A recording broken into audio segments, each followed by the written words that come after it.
Escuchas Bits and Brains. Navegando de forma más humana y consciente la sociedad digital.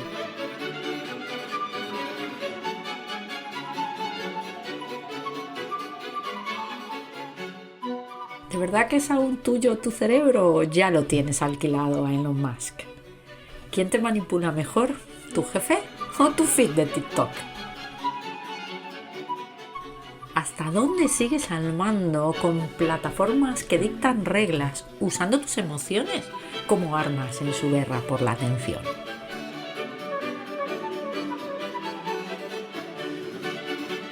¿Cómo cambia nuestra versión a las pérdidas cuando los datos son la nueva moneda? ¿Cómo reinterpretar la heurística de disponibilidad si la información nunca calla? ¿Cómo encajar un cerebro de racionalidad limitada con un mundo de opciones infinitas? ¿Qué libertad nos queda con algoritmos que ya saben lo que vas a hacer antes que tú?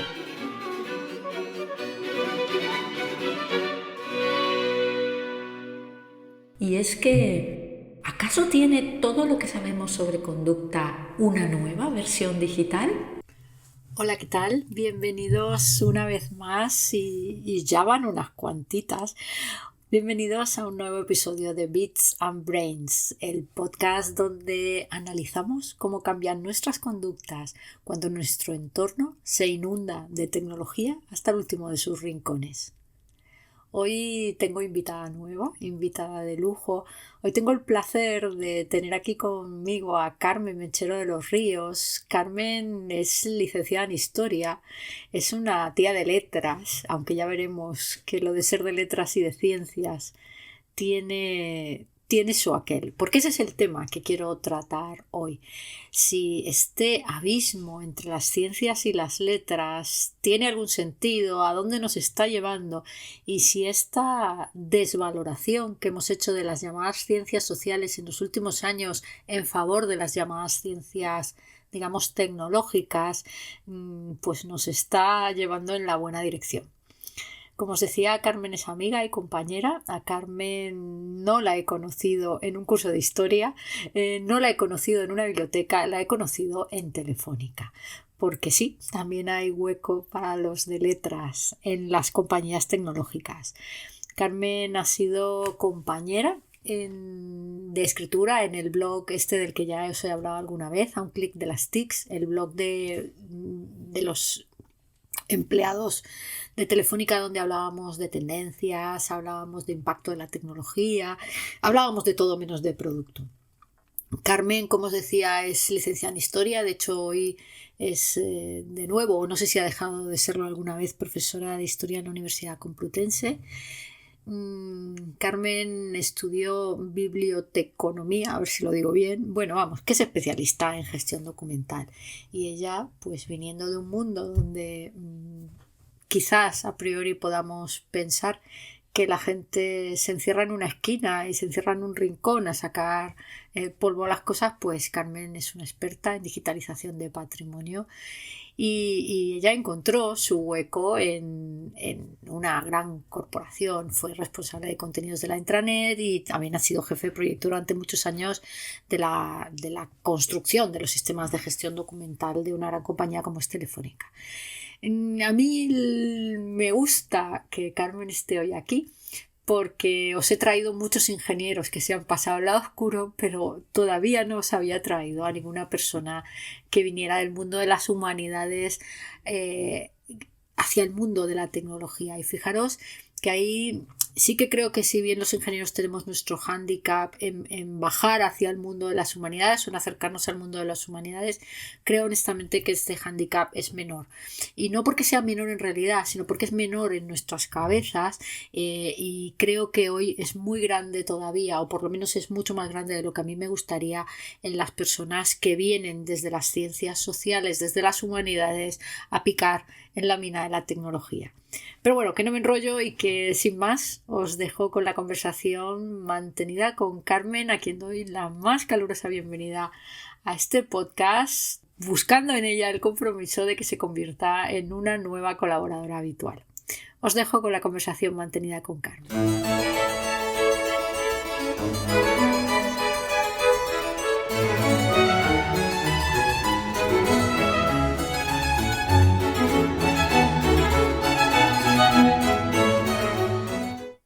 Carmen, ¿qué tal? ¿Cómo estás? Muy bien, Virginia, ¿qué tal tú? ¿Cómo te encuentras? Bien, bien, ya retomando las grabaciones. Y hoy con un tema que a mí personalmente me toca mucho la fibra sensible. Y sé que a ti también. Sé que a ti también, porque yo no sé si aquí ya vamos quedando solo los que tenemos un pie en cada pata del mundo.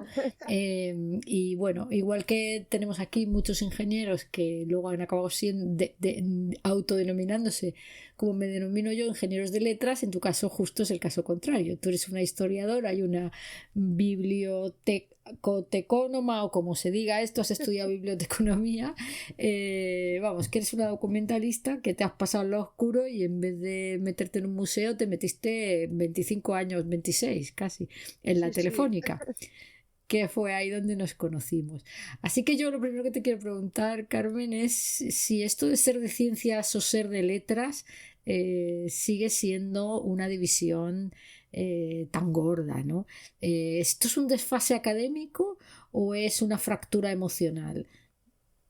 Yo, fíjate, ya sabes que soy muy apóstol de este tema.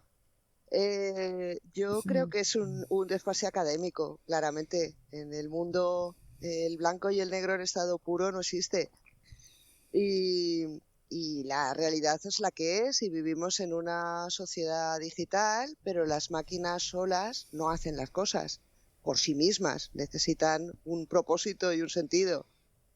Y por eso yo siempre he pensado, y al menos mi experiencia personal, igual que la tuya y la de la mayoría de nuestros conocidos, es que esas dicotomías, ciencias, letras, blanco, negro, bueno, malo, en estado puro no existen. No, no existen. Ni en el ámbito profesional ni en ningún otro.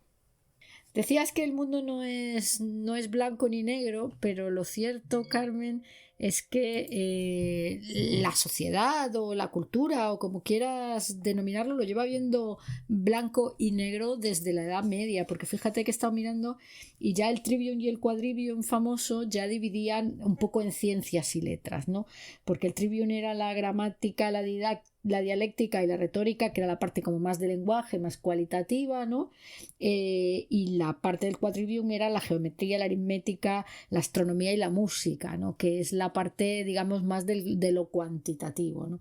Y aunque los sabios antiguos, los filósofos antiguos eran un totum revolutum mental, sí que es cierto que venimos arrastrando, digamos, esta división desde la Edad Media, aunque yo creo que luego hay otros factores que hacen que esta división pues se exacerbe, si quieres, ¿no? De hecho, fíjate que no es hasta 1800 y pico cuando aparecen las primeras escuelas de ingeniería. La primera escuela de ingeniería en España por lo menos es la de Minas, que es del año 1877. Después están los de caminos, canales y puertos, y después los industriales ya en 1800 y pico. Pero fíjate que estaban todos juntos, y todos mezclados, digamos, con los de letras.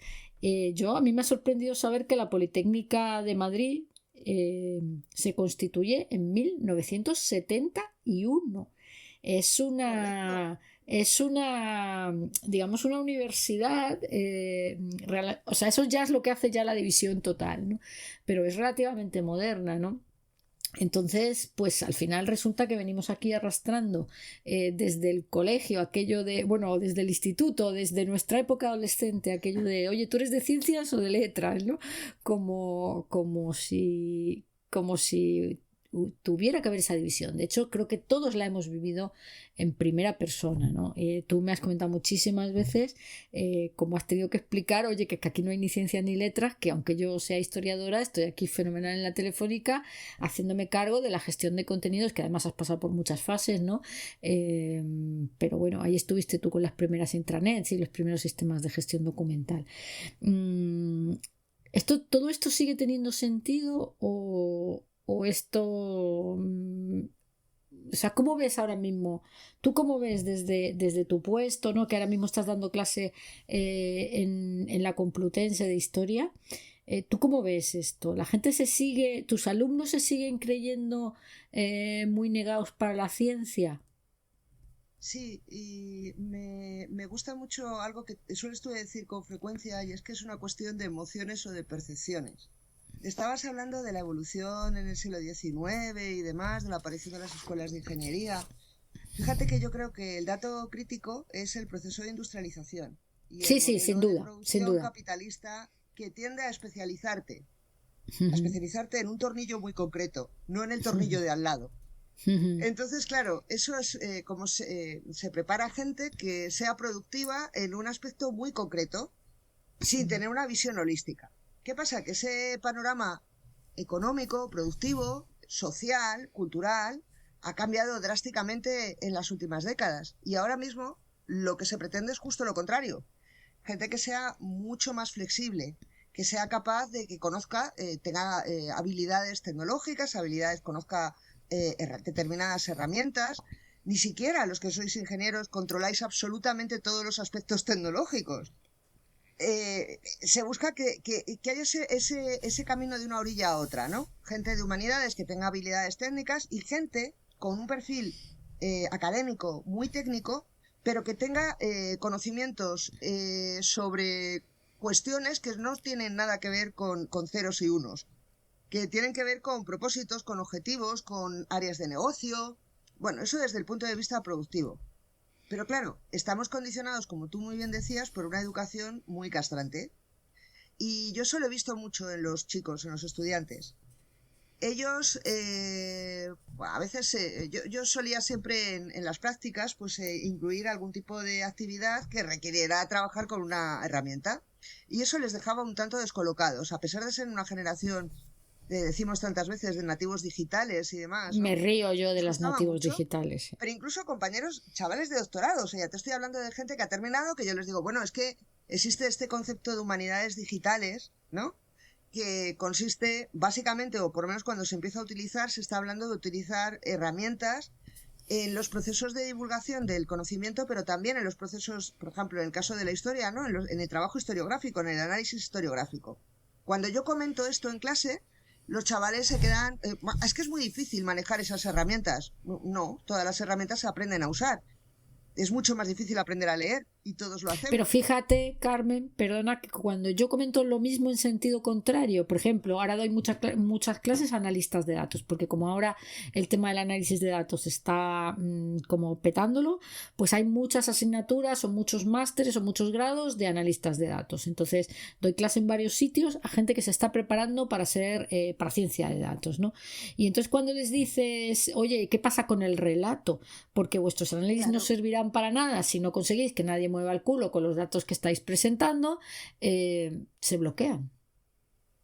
efectivamente, es que Entonces tú lo dices con los tuyos y yo lo digo con los míos, ¿no?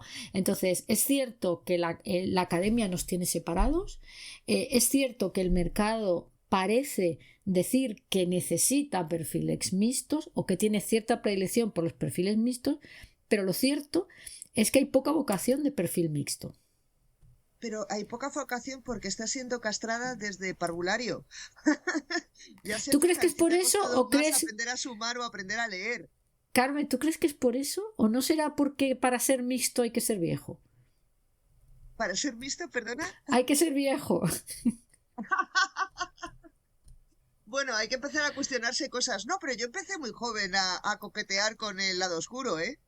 Sí. Fíjate, yo recuerdo, a mí me pilló la época, yo que vengo además de un perfil de humanidades del ala dura, yo empecé a coquetear con las bases de datos cuando todavía no había terminado la carrera de historia. No te digo ya la de documentación, que sí que tiene un componente un poco más técnico, pero la de historia yo empecé ya a ver las posibilidades que tenían las bases de datos en cuanto comprendí el concepto.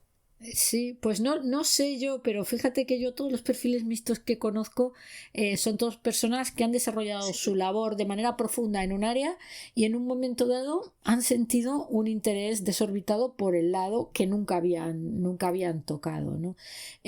También fíjate que hablas tú de la industrialización y del utilitarismo y el concepto de productividad, Sí, y cómo la esto cambia. especialización en la cadena de producción. De hecho, la Universidad Politécnica es una creación, digamos, tardofranquista, en un momento en que España necesita realmente tener una modernización brutal, y entonces a todos los niveles, y entonces es cuando se crea la Universidad Politécnica de Madrid. Pero fíjate tú que Las cuando... escuelas de ingeniería son justo en ese momento en el que se está intentando avanzar en el desarrollo industrial del Claro, país, claro, muy claro. despacio, pero por eso es a finales de siglo.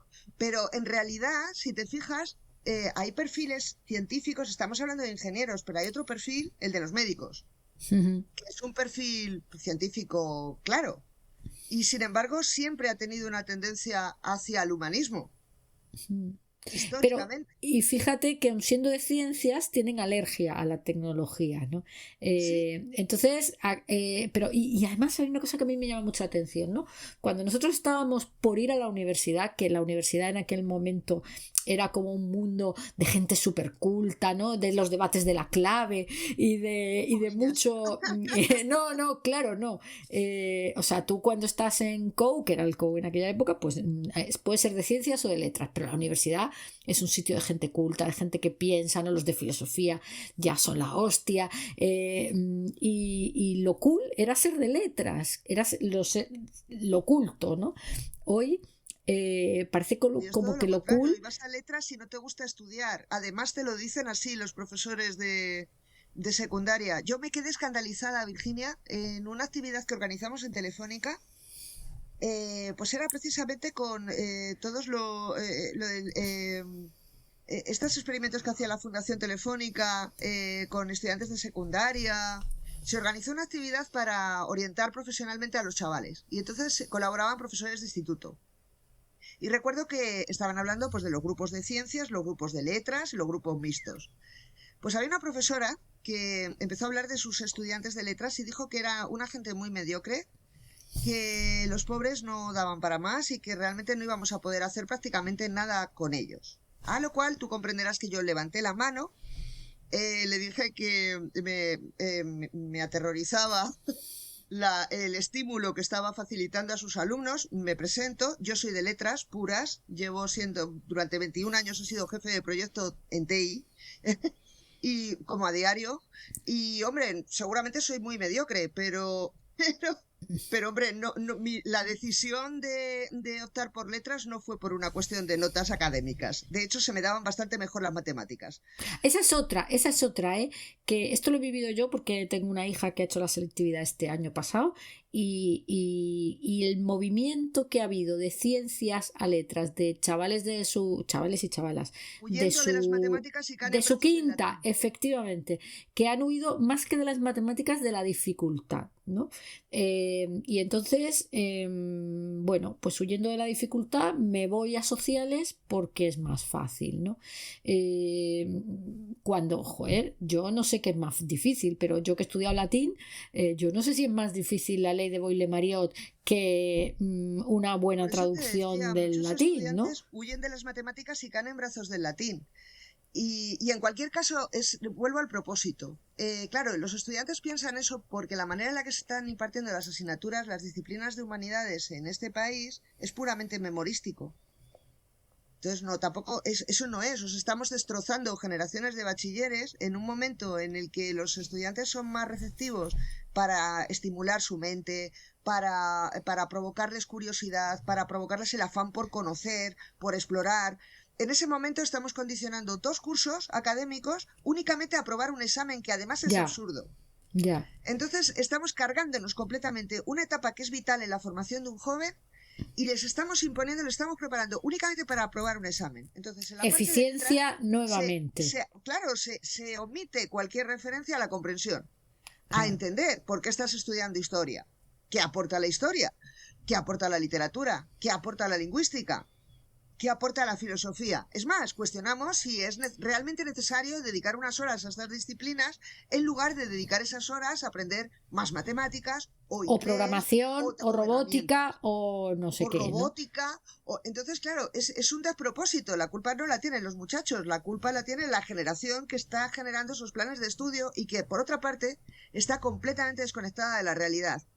Y yo eso sí que lo veo mucho en la universidad, ¿no? El plantear a lo mejor vamos a organizar actividades con los chicos en los que no solamente aprendan conocimientos, sino que además desarrollen habilidades y entonces me dicen que eso son cosas instrumentales que se trabajan en el máster. Claro, yo ojiplática. ¿Cómo que es leer? Esto es como leer. ¿Vamos a cuestionarnos que en el máster les enseñamos a leer o cómo? Esto viene a ser lo mismo.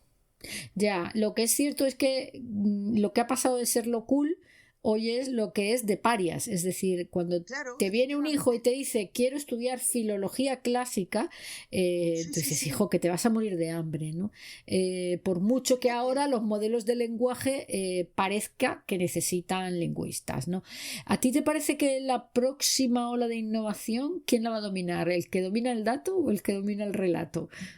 El que domine las dos cosas y sea capaz de cambiar constantemente y de otear como los conejillos en el campo si hay un riesgo o una oportunidad, sea de letras o sea de ciencias. O sea, creo que además la inteligencia artificial y todo lo que nos están contando como si fuera el gran monstruo que nos va a devorar es una tontería. Esto no es la primera vez que ocurre en la historia y sobrevivirá como siempre el más fuerte. Y en este caso, ¿quién es el más fuerte? El que mejor se adapta. ¿Y quién es el que mejor se adapta? El que tiene más bagaje y más cintura.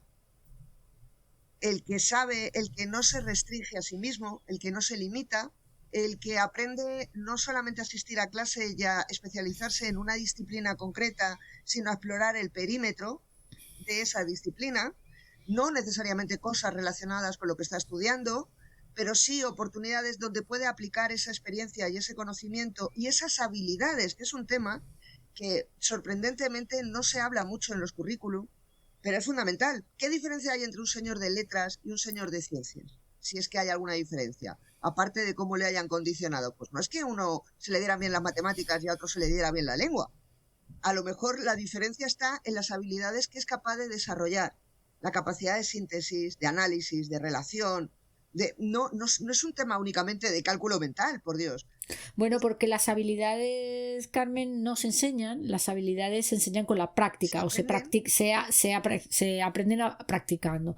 Entonces, lo que sí que es cierto es que, por eso te decía yo lo de ser viejo, lo que sí que es cierto es que cuando tú sales de una carrera de ciencias, digamos, tus tareas del día a día en tu trabajo suelen estar en un cierto ámbito de cosas y cuando sales de una carrera de letras suelen estar en otro ámbito de cosas.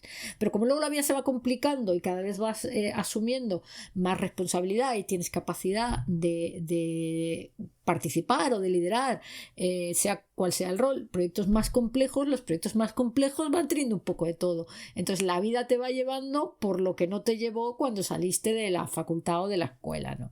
Y por eso te decía yo que lo de ser perfil mixto quizás necesite una cierta seniority, ¿no? Sí, Porque lo una cierto es que madurez, la ¿verdad? sociedad te Haber digerido prepara. lo que has aprendido. Claro, porque la sociedad te prepara para que hagas lo que te han enseñado, solo lo que te han enseñado.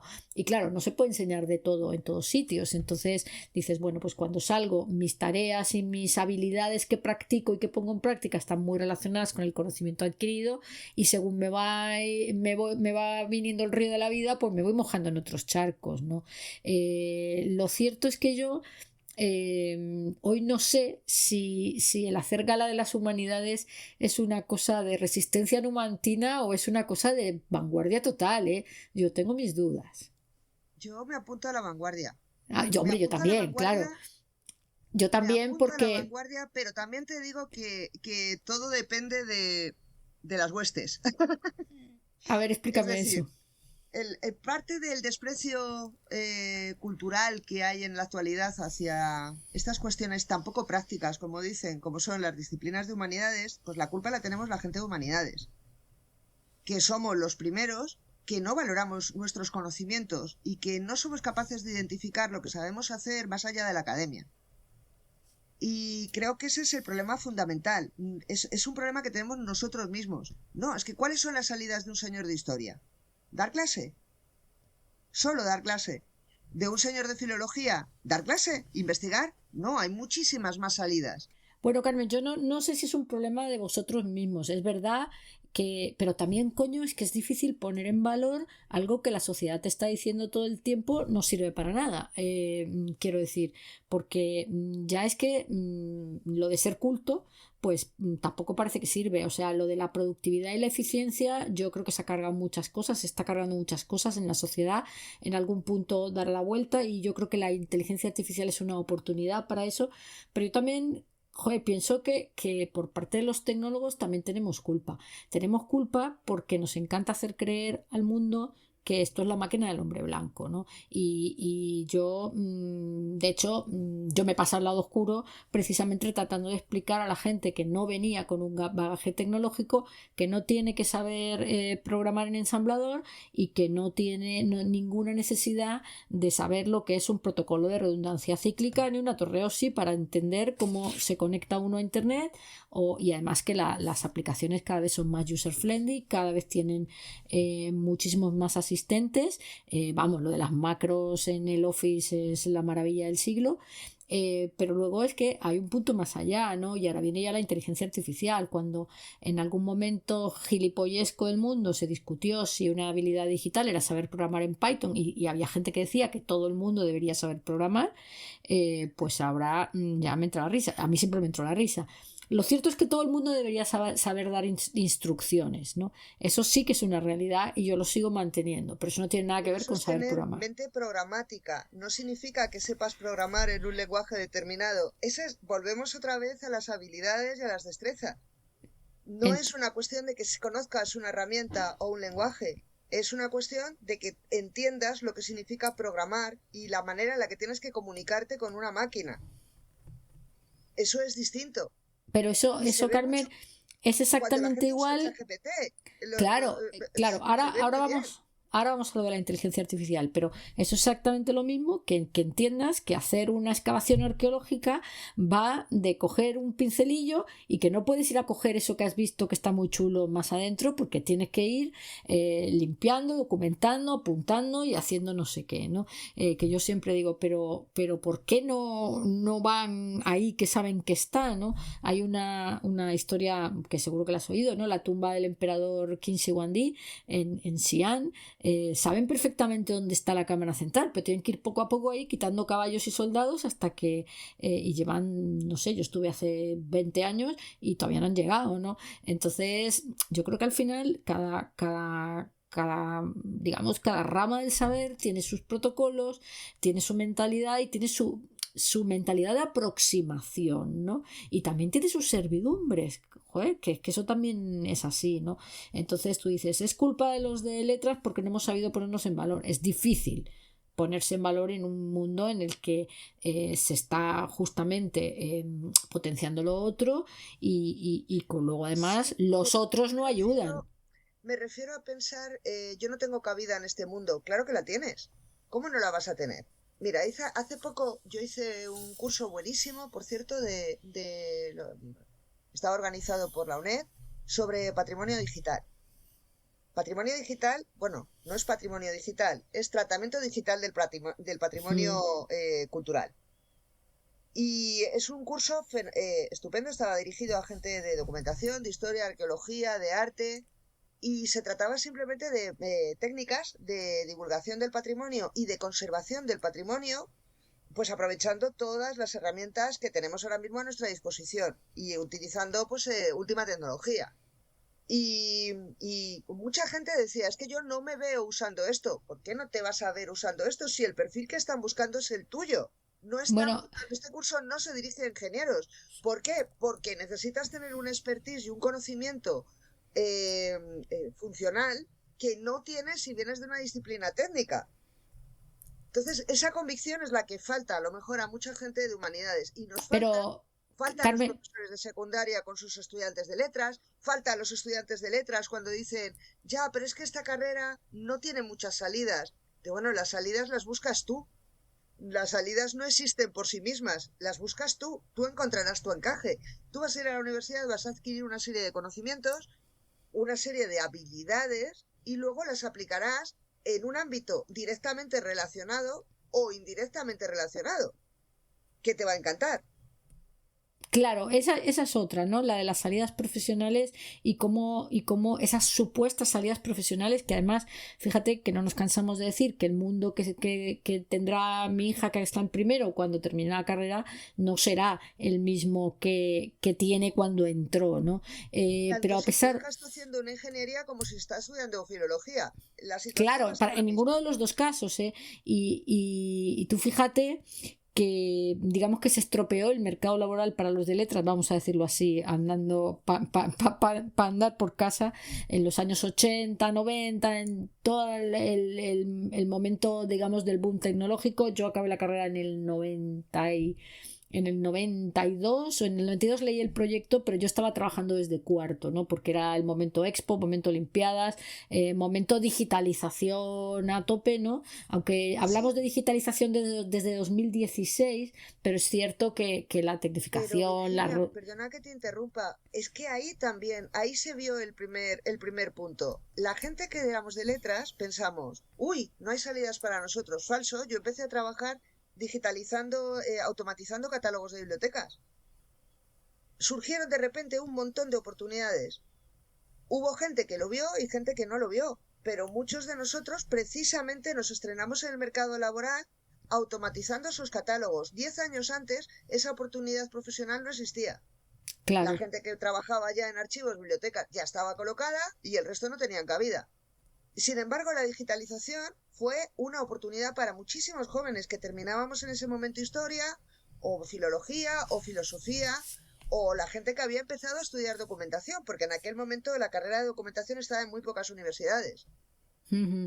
Bueno, y efectivamente algunos lo vieron y tienes que reconocer conmigo que la mayoría no lo vio. Y la sociedad empezó, de alguna manera, a penalizar a los de pájaros y flores que se iban cuando habían sido siempre la parte de culto de la sociedad, ¿no?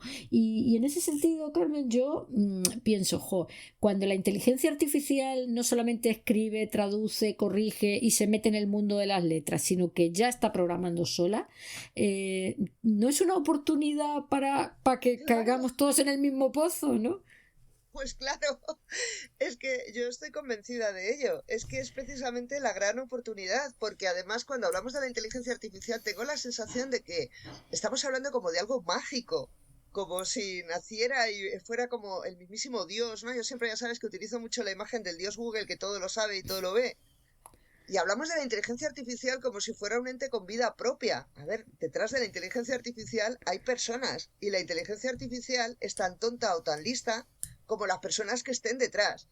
Y es lo que te comentaba antes en una conversación con evidente. ChatGPT, tú lo ves. Yo digo mucho que ChatGPT es como un estudiante malo, ¿no? Si le preguntas algo que no sabe, te contesta cualquier cosa. Además, muy seguro, del tirón. Pero no tiene nada que ver con lo que le has preguntado. Pero fíjate, Carmen, que el otro día ya ha empezado, en los últimos meses he leído varios artículos, digamos, quejándose, entre comillas, ¿no? de la humanización de la inteligencia artificial. Es que se comporta de manera complaciente. Digo, pues como las personas, quieres gustar a tu jefe, quieres gustar a tu novio. Es que se comporta... Claro, pero es evidente que está entrenada con parlamentos humanos, entonces ¿cómo no hacer eso? Pero bueno, eso sería otro tema. A mí lo que me empieza a rondar la cabeza es que digo, igual la inteligencia artificial que se va a meter en todos los rincones, nos guste o no nos guste la idea, igual es una oportunidad para redefinirnos, ¿no?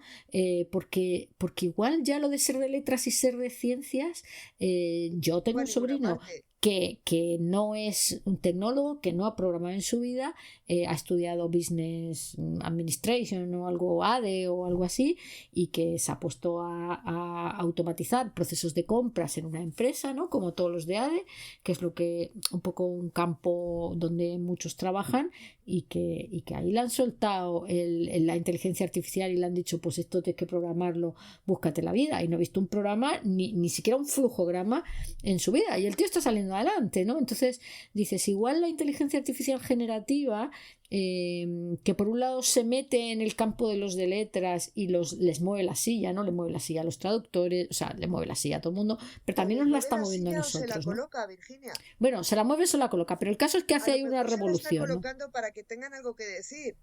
Insisto en que no existe la magia. Por eso te digo que quizás la inteligencia artificial generativa es la gran oportunidad para dejarnos de una vez de este rollo de ciencias o letras, porque luego empiezas, ya te digo que yo doy mucha clase de analistas de datos y luego dices, oye, pero ¿qué es más importante, el dato o el relato? ¿Por qué? O sea, Claro. ¿por qué se paga más? ¿Por un buen algoritmo o por una persona que es capaz de entender los drivers ocultos del algoritmo y el impacto que ese algoritmo genera en las personas? Pero Ya sabes que es yo... más, te añado otra pregunta. ¿A quién sustituyes antes? ¿Al que solo sabe programar o solo entiende un algoritmo o al que es capaz de montarte ese relato? ¿A quién Claro, sustituyes antes con una máquina? Porque a lo claro, mejor esa es la clave. la verdad es que aquí sí que hay un cambio de valoración social, pero también hay un cambio de habilidades, porque lo cierto es que en los 80 el valor estaba en el que sabía de una cosa concreta, me da igual ya aquí si de ciencias o de letras, pero hoy el valor, yo creo que algunos hemos entendido que el verdadero valor está en conectar saberes, en los mestizajes, ¿no? Entonces, eso es algo que muchísima gente creo que todavía no ha entendido, que sigue trabajando en la especialización y no es que ser un especialista sea una cosa mala, pero si te quita de ser transversal, por eso te decía un poco el tema de la seniority, ¿no? Que a lo mejor para ser transversal tienes que haber pasado por varias especializaciones, ¿no? Y entonces es cuando tienes una cierta capacidad de conectar. Sí, pero Virginia, el problema que tienen los chavales ahora es que no tienen tiempo para llegar a esta conclusión. Y claro, quienes les están formando tienen esa visión tan castrante y tan desconectada de la realidad. Entonces, claro, Yo no puedo dejar de decirte que tú y yo estamos en el sistema educativo, lo conocemos por digamos, el estándar o el obligatorio por nuestros hijos y el universitario porque ambas damos clase en varias universidades, ¿no? Y efectivamente, pues un poquillo desconectados de la realidad sí que se les ve, ¿no?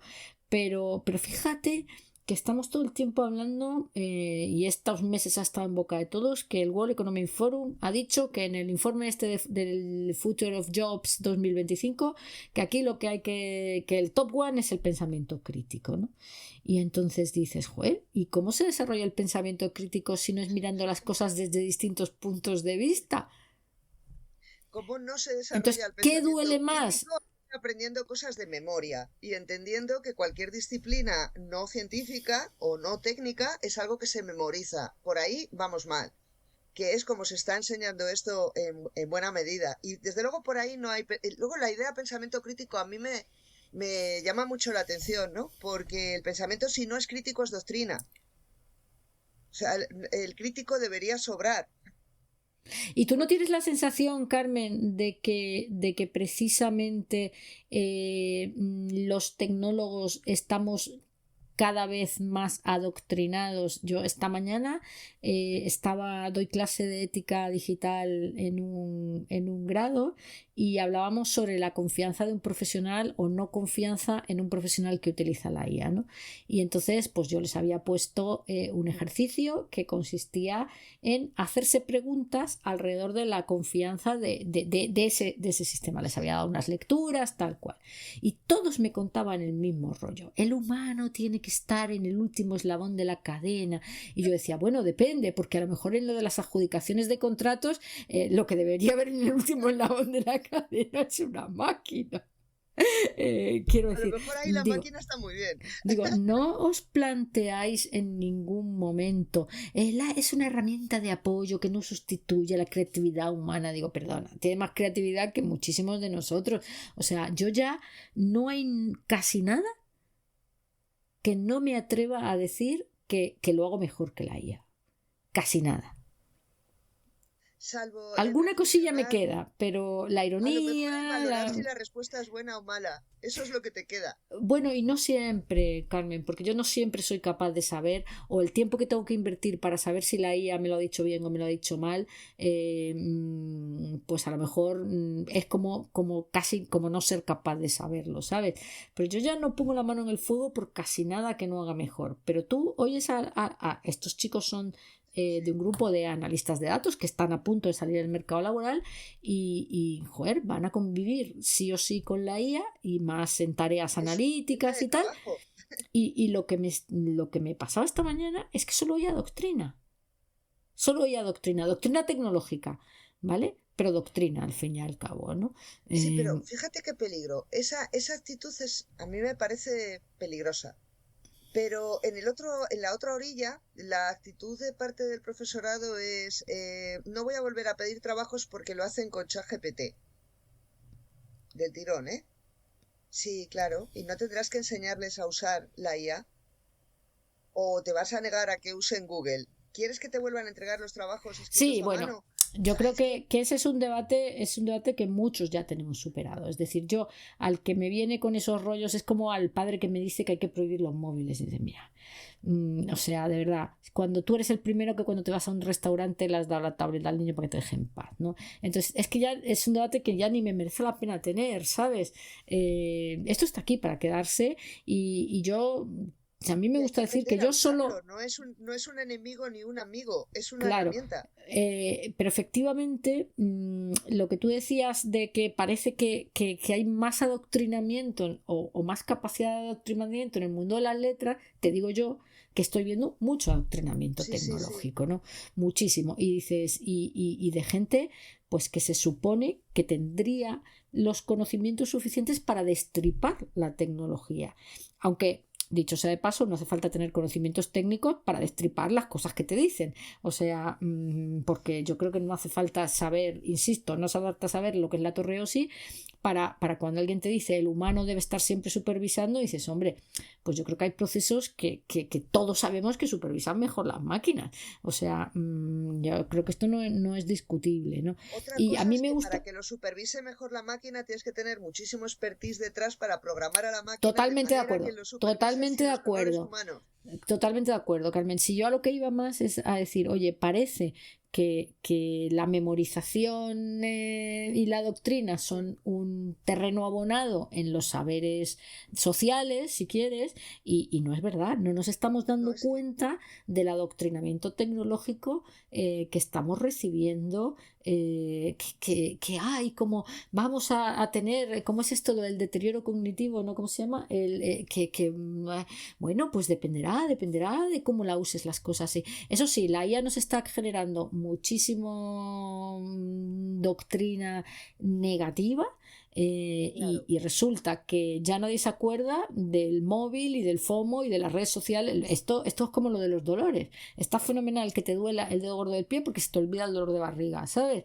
Es que está pasando Es una exactamente lo maniobra de mismo. distracción. Y de verdad que oigo unas cosas en mi campo de tecnología que son doctrina pura que dices, pero tío, ¿de Pero, verdad te ¿sabes? crees Porque yo creo esto? que el problema común a lo mejor es que no nos han enseñado, nos falta un poquito de la duda metódica, de preguntarnos, de cuestionar todo. Pero es De la misma preguntar, yo historia. sabes cómo empiezo siempre las clases, hablando de las intenciones y los intereses.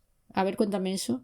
Y en esta vida, sobre todo, por ejemplo, en la historia, ¿no? Es crítico, esto lo decía Weber y lo han dicho muchos pensadores, ¿no? Para interpretar la realidad es crítico preguntarte por las intenciones y los intereses de las cosas.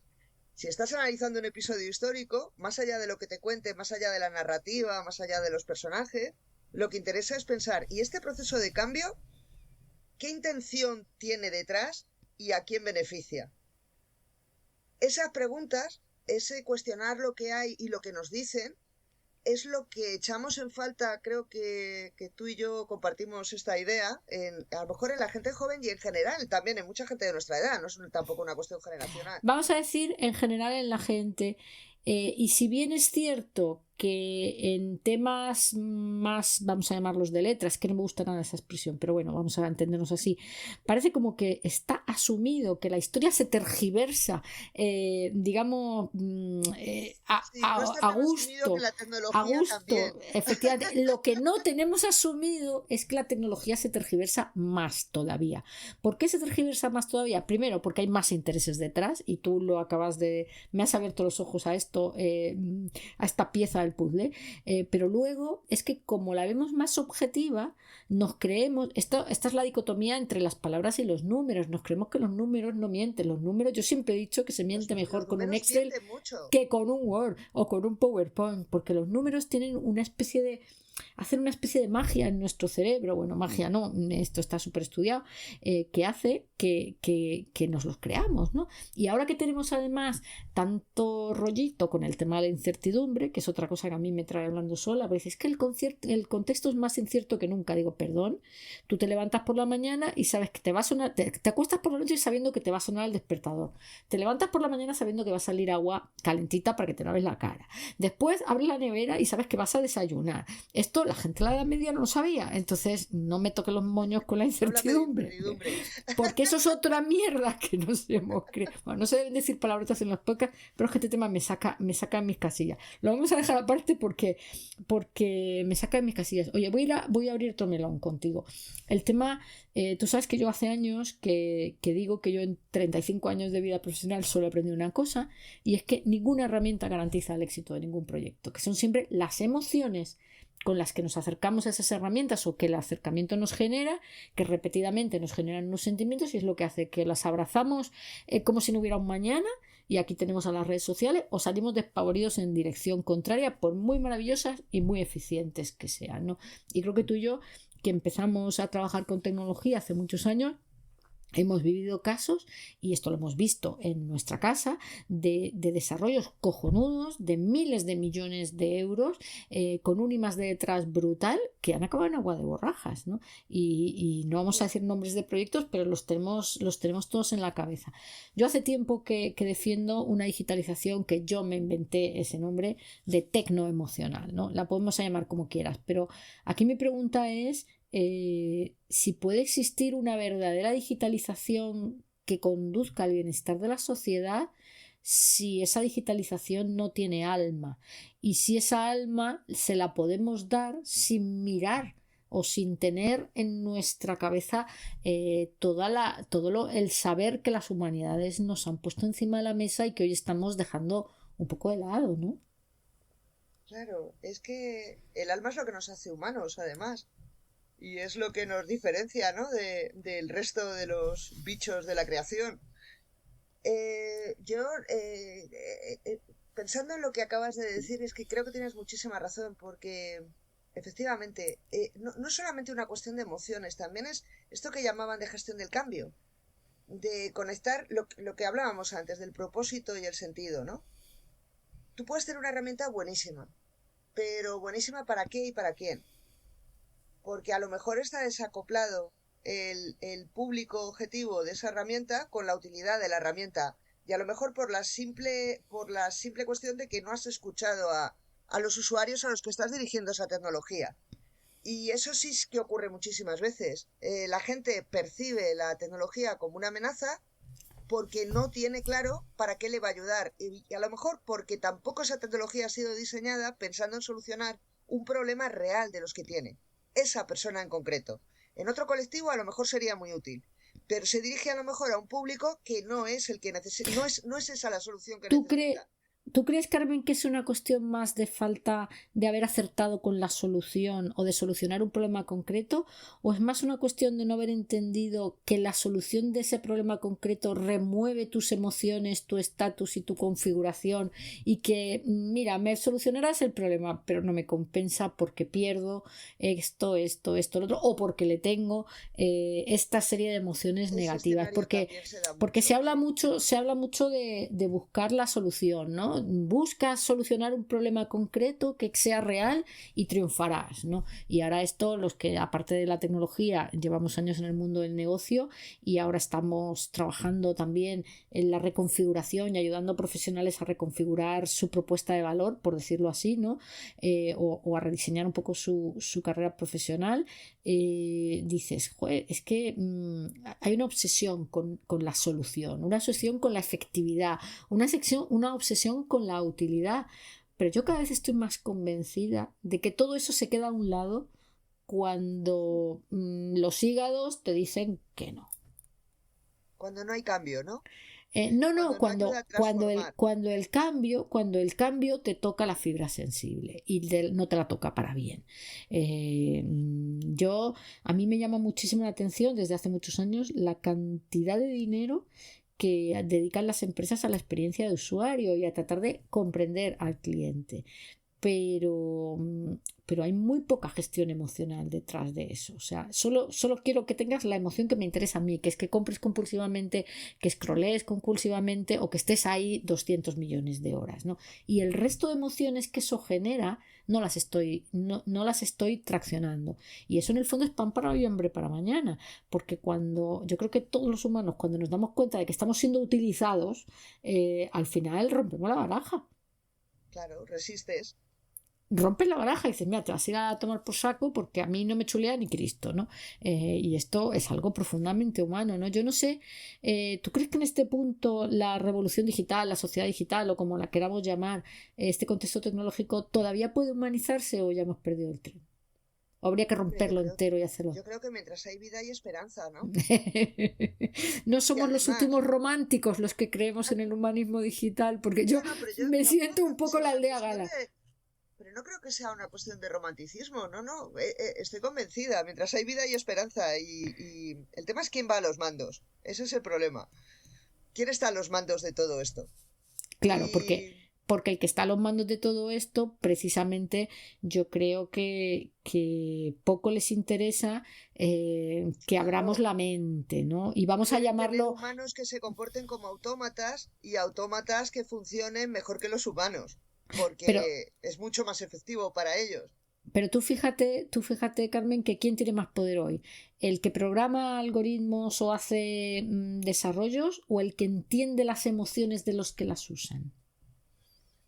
Hombre, ¿Entiende / manipula o es capaz de direccionar, o llámalo como te dé la gana, las emociones de los que las usan? Sí, puede ser un revolucionario romántico, como dices tú, o un tirano.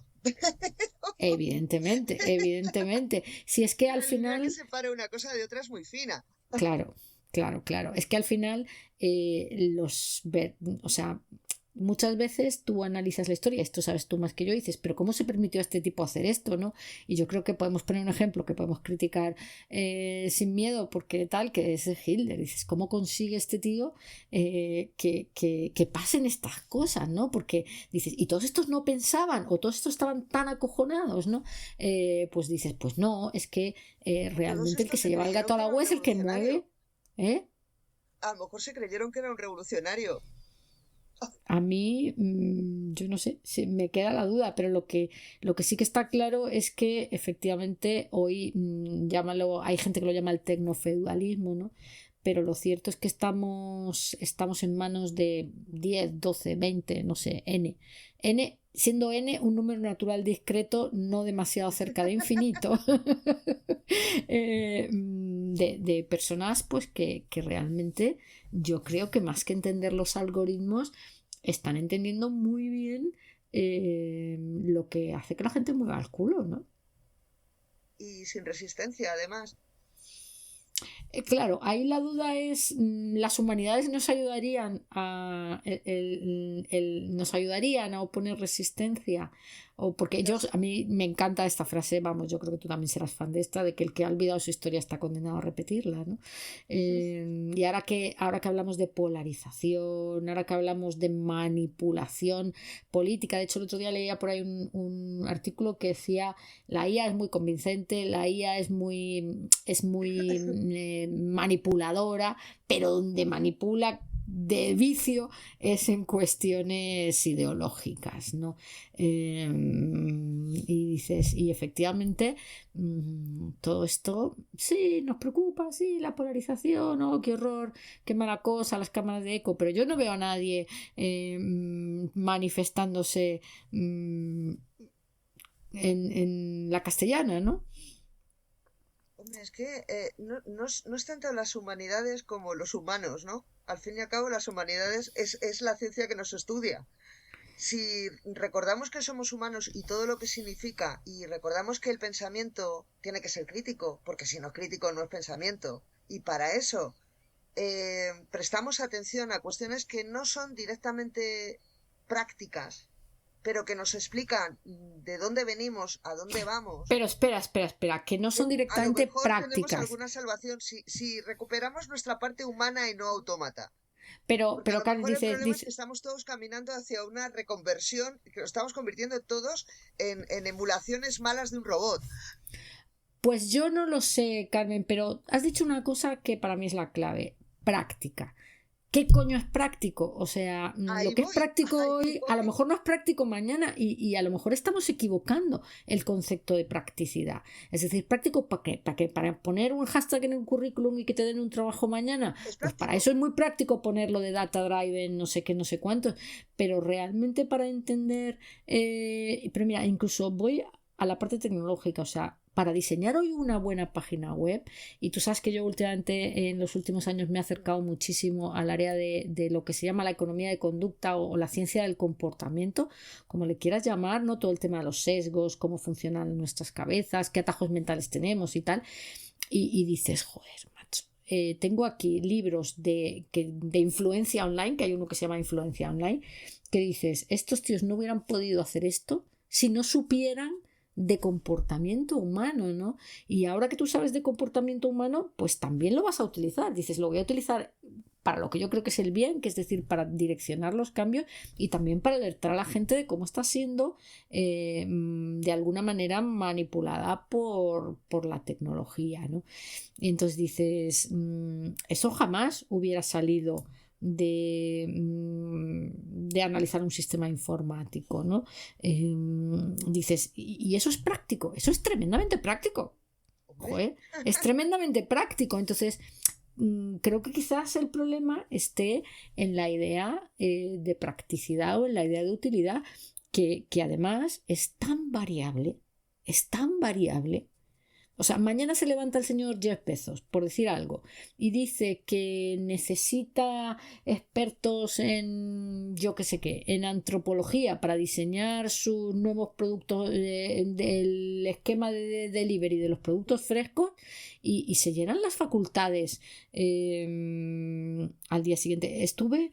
Hace unos meses estuve con un servicio de empleo de estos, no se llama INEM ahora, no sé cómo se llama, de una provincia que no voy a comentar, y me decían, estamos súper contentos, vamos a duplicar las vocaciones STEM. Y yo decía, ¿y cómo lo vais a hacer? Me generó una curiosidad allí comiendo en el cóctel con los políticos de turno, ¿no? Ya sé por dónde va. No me digas. Y sí, digo, sí, y no me digas, ¿y dónde? ¿Y cómo lo vais a hacer? Y dice, sí, porque vamos a duplicar las matrículas en la universidad. Y digo, ¿y qué vais a hacer? ¿Las vais a regalar? ¿A regalar las matrículas y a regalar los títulos? Porque por mucho que tú dupliques las plazas, si la gente no quiere estudiar, no quiere estudiar. Pero el gran plan político era, pues no sé, incluso si incluía alguna bonificación, ¿no? Como el plan de atracción de talento digital. Dice, les vamos a dar no sé cuánto dinero por empadronarse aquí. Yo decía, bueno, ¿y qué les vais a hacer? ¿Y qué datos estáis cogiendo para direccionar luego una política de fidelidad y para que las empresas de la zona puedan ofrecerles servicios, para que todo sea un win-win? No, solo empadronarse. Y decía, pero bueno, esto no me lo puedo creer, ¿no? Entonces dices... nos estamos, o sea, el concepto de útil, de lo que es útil, me parece un concepto muy perverso, porque muchísimas veces lo que es útil hoy es un desastre dentro de 3 días, ¿eh? No siempre. Es un poco mezquino y cortoplacista, como tú muy bien estás diciendo. Lo que es útil hoy no tiene por qué ser útil mañana, y además es útil para algo muy concreto. eso es precisamente el Algo muy problema concreto que tenemos. sirve a unos intereses muy concretos también. Exacto, y que detrás quien lo está promoviendo tiene unas intenciones muy concretas que no tienen nada que ver con tu beneficio, aunque te estén convenciendo de que es por tu bien. Pues por eso te preguntaba yo que quién tiene más poder, si el que programa el algoritmo o el que entiende las emociones de los que usan el algoritmo, porque cada vez estoy más convencida de que el éxito digital no depende de conocer el detalle tecnológico, sino que depende de saber De interpretar comprender la lógica que hay detrás. el impacto humano de las personas que están alrededor de ese impacto tecnológico. Y te voy a poner un ejemplo, ¿no? Para salirnos de la inteligencia artificial que está muy manida, el blockchain, ¿no? El blockchain, porque se nos ha olvidado un poco la inteligencia artificial, nos tiene distraídos. Y veo a las empresas implantando inteligencia artificial como si no hubiera un mañana, cuando a lo mejor les afectaría su productividad muchísimo más que implantaran contratos garantizados utilizando, no sé cómo le llaman, smart contract, contratos inteligentes utilizando una tecnología de certificación de blockchain. Y a mí todavía me quedan dudas de por qué, bueno, no me queda ninguna duda, de por qué el blockchain no se ha implantado más, ¿no? Porque ahí tienes a todos los registradores, a todo el que pone un sello, esos se van todos al garete, ¿no? Entonces, claro, hay señores que ponen sellos que se han hecho sus suposiciones complicadas y que mandan mucho. Entonces dicen, mira, te vas a entretener con la IA generativa y vas a dejar de tocarme los cojones Esos con son el los nuevos blockchain, ¿no? ludistas, esos son los que te están quemando el blockchain. Claro, no, pero ¿entiendes lo que te quiero decir? Que luego la utilidad la utilizamos también de una manera que no siempre es una practicidad absoluta, porque si tú te pones a analizar, dices, es que hay millones de cosas que son más útiles en términos de productividad. Entonces, estamos Y no hablemos ya en términos prostituyendo, sociales. ¿eh? No hablemos ya en términos sociales. Claro, pero estamos prostituyendo la palabra utilidad, en cierto sentido, ¿no? Y en nombre de la palabra utilidad o de la palabra eficiencia o de la palabra productividad, pues que nos estamos cargando el mundo. Tú eres optimista, has dicho que mientras hay vida hay esperanza, pero mójate un poco más. Eh, me niego a ser derrotista. Ya, pero eso es por Hombre, a ver, sistema. Pero hay quiero decir, mecanismos de tú ahora mismo estás en la supervivencia. universidad, ¿no? ¿Qué puentes se pueden tirar, no? Hombre, el problema ahí pasa por una reconversión profunda de los planes de estudio. Es uno de los puntos Claro. importantes que habría que plantearse. Al menos estaríamos en el buen camino si empezáramos a pensar que es necesario cambiar esos planes de estudio. Mira, yo también ahí juego la carta de la IA. Es decir, es que los vas a tener, o sea, no los has querido cambiar por convicción, los vas a tener que cambiar por cojones. Por Porque obligación. tú te puedes Y no creer, lo vas a hacer bien. tú te puedes creer que ahora hemos vuelto a los exámenes a mano. Digo, y a mí como profesor me vas a volver a hacer leer esas letras que nadie las entiende. O sea, realmente, Te comentaba antes, no, es que vamos a hacer que los chicos nos hagan los exámenes orales, pero estáis de broma.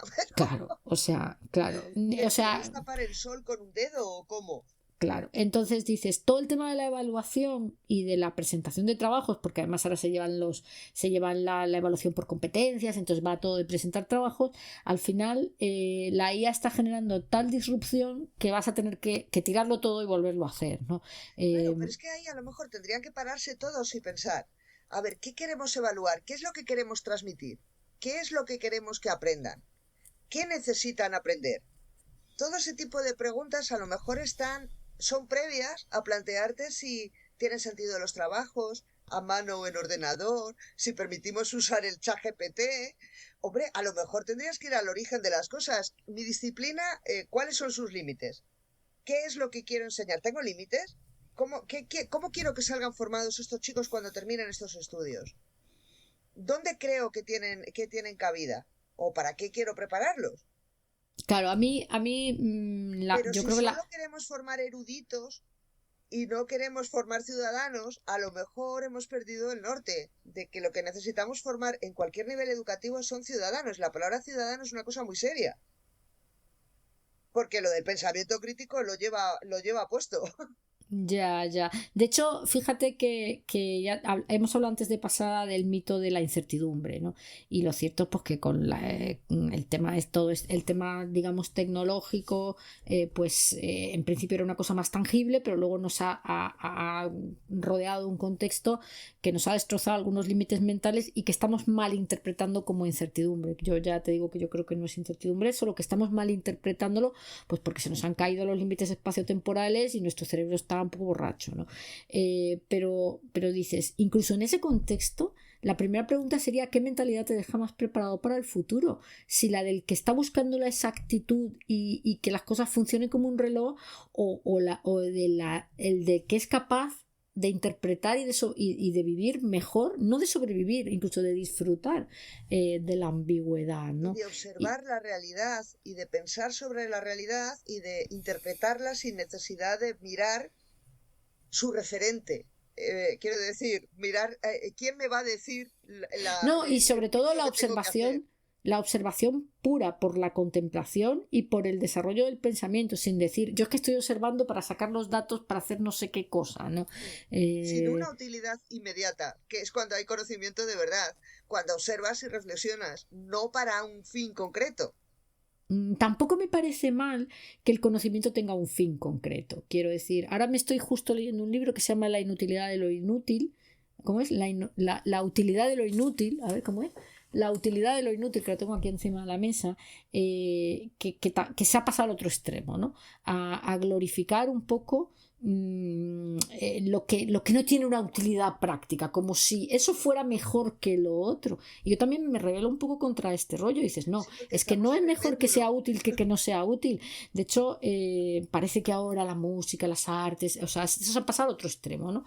A glorificar. Y el otro día que estuve en un concierto de música en el auditorio, me comentaba una amiga que sabe mucho de esto, decía, no, si nos creemos que la música es una cosa de belleza, pero Puccini, sus arias son cortas porque en su época ya existía tecnología de grabación, pero solo duraba 3 minutos, ¿no? Entonces el tío que era un listo dice, a mí mis arias que me las graben, ¿no? Entonces dices, más práctico no podía ser el hombre, y sin embargo tú lloras cuando, o sea, quiero decir, la belleza y la utilidad, hay objetos muy bellos que son absolutamente inútiles y objetos muy bellos que son muy útiles, ¿no?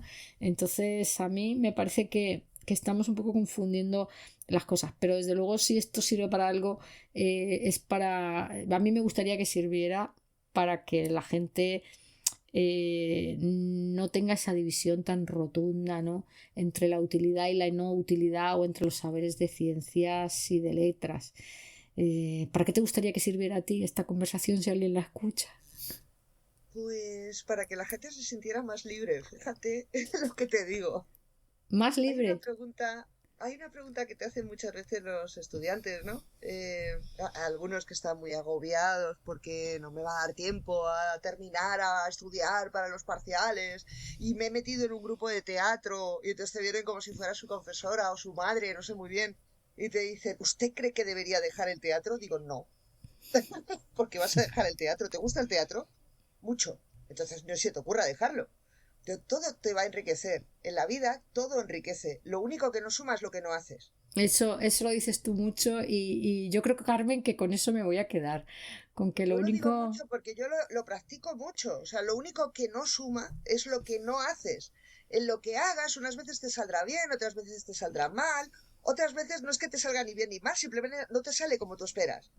Pero tienes que aprender a tener la cintura como para disfrutar del camino. Eso está claro. Y la versión, digamos, antigua de esta que yo tengo en mi cerebro es aquello que nos decían en el cole, las monjas me decían a mí, el saber no ocupa lugar, ¿no cito? Pues eso, pues que el saber no ocupa lugar, ¿no? Claro, o es la misma reflexión que cuando con amigos nuestros, ¿no? Con los críos, que el niño quiere hacer historia. Digo, pues déjale en paz que haga historia. ¿Y por qué no va a hacer historia? Se va a morir de hambre. Digo, yo he hecho historia como a diario. No, hombre, no. Que el niño haga lo que le dé la gana, porque si el niño hace ingeniería porque le has obligado y al niño no le gusta la ingeniería, primero, las probabilidades de que deje la carrera van a ser infinitas, y segundo, las probabilidades de que encuentre cabida en el mercado con la cantidad de ingenieros que hay, pues van a ser mínimas. Ese es otro tema. Necesitas un factor diferencial que va en línea de lo que tú siempre defiendes, que es la pasión. en Ese lo es que otro hagas. tema Haz lo que que daría te para dé la mucho, gana, ¿no? pero créetelo. Pon toda la pasión en lo que estás haciendo. Da igual que seas ingeniero aeronáutico que un desgraciado de historia, como en mi caso. Pon pasión, que ya encontrarás tú tu cabida. Mm. Disfruta lo que estás haciendo, aprende todo lo que puedas, aprovéchalo al máximo y estate atento y no seas ceporro y no te restrinjas al perímetro. Explora los márgenes. Y explorando los márgenes seguro que encuentras tu sitio. A lo mejor todavía no se te ha ocurrido, puede que hasta ni exista, pero lo vas a encontrar. Yo estoy convencida. Sí, yo también, yo también. Carmen, apasionante debate el de hoy, que te llamo otro día para hablar de otro tema que sabes que me encanta, que es la estructuración de la información, en algo en lo que tú también sabes mucho. Un beso, muchísimas gracias, Carmen. No, muchas gracias a ti.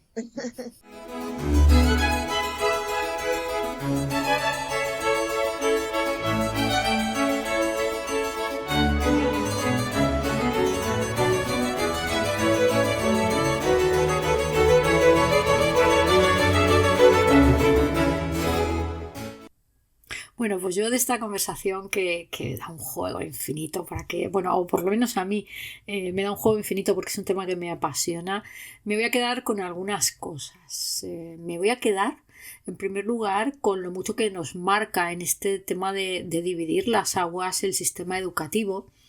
También me voy a quedar con esta imposibilidad utópica de pensar que el sistema educativo va a cambiar, aunque a mí el tema de la IA me hace generar ciertas esperanzas.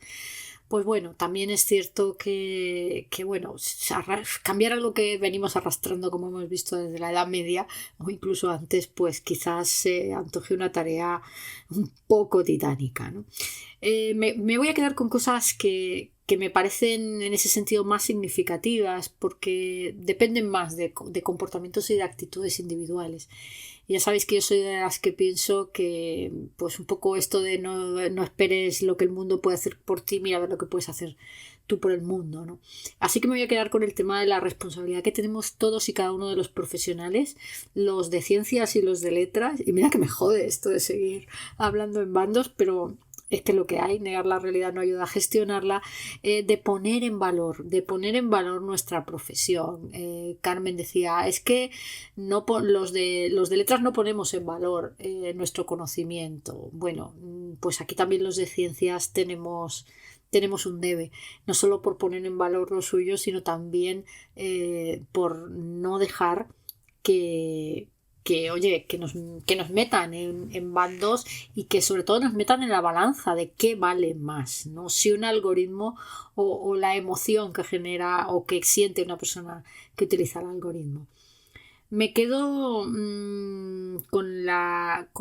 también con un poco la copla, ¿no? De que tal vez pues los perfiles más mixtos, los perfiles más transversales, pues se cuezan hacia fuego lento y que quizás esa sea la ventaja de ser viejo, aunque yo siempre he pensado que la edad y los años solo te garantizan las arrugas, pero sí, quizás también la idea de que jolín, pues adquirir conocimiento se lleva su tiempo y que necesitas pues periodos largos para poder irte a caminos lejanos, ¿no? Me quedo con la importancia del mestizaje, no porque sea difícil y no porque tenga que ser un guiso que se cueza a fuego lento, tenemos que renunciar a él. Hoy estoy convencida y creo que lo estamos todos, o por lo menos todos los que estamos aquí hablando, que cada vez es más importante pues tener una actitud abierta y una actitud que incorpore saberes de otras disciplinas alejadas o incluso a veces confrontadas con la tuya. Y en el fondo, en definitiva, me quedo con aquello que decían las abuelas de que el saber nunca ocupa lugar. Bueno, y ahora sí, como siempre, música para asentar lo que hemos escuchado en nuestras cabezas y os espero en el próximo episodio.